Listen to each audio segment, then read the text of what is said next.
Manje ke siyezwa ukuthi khona abadidiyeli laba abangenzi lutho nje abangenzi lutho nje oTwish uyabona awuTwish nje abahlale benabile belinde indaba kuphela bapost istatus ngathi abafazi bathi ingonyama ikhulumile ngiyayibona lento enziwa ophakela iyabheka yini ebhedayo wena ngokwakho nje kulento oyibonayo yini ebhedayo so ke umuntu ofilaphayo uhlale ezocinga into ezogxeka omunye umuntu kodwa yena bengenzi lutho asenze isiqiniseko sokuthi siyayihlonipha ingonyama siyalandela futhi kulokho ekushona ukusha mfowethu kukanini inkosi yayingasho umlilo mayithizwe lizosha yayisho ulaka lwabantu ukuthi uma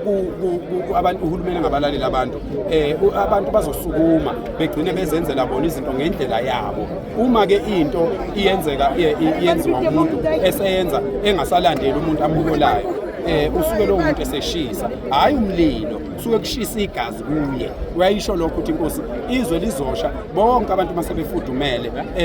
uyasizwa nje namanje njengoba silapha ukuthi ngobuningi babantu ade behamba ufudumele la ukusha ke lokho kodwa yayingasho inkosi ukuthi akushe umlilo abantu bayadinga ukuthi bethi noma amakhosi esekhulumile belinde thina esikwazi ukucwaninga izinkulumo zamakhosi bese siyakhuluma ningalindi lezi zinto zenu ezingenamsebenzi nakho namanje sila ngiyabo phela nibuye nebe ngamagwala nina mina ngilona ke igwala azinamsebenzi lezi zinto zakhethwa ngamakhosi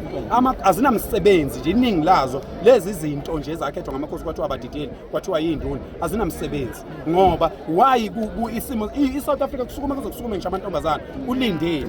ulindeni ngoba yikho into akuyona inkosi okufanele ithi hambani niyolo ngoba inkosi kusasa ingaboshwa iboshelwe leyona makuboshwa thina siboshelwe izwe lenkosi zobe siboshwa kuboshwa abantu okufanele beboshwe vele uyabona ona siyasitenga ongiphikisayo kulento engishoyo sesingabonana khona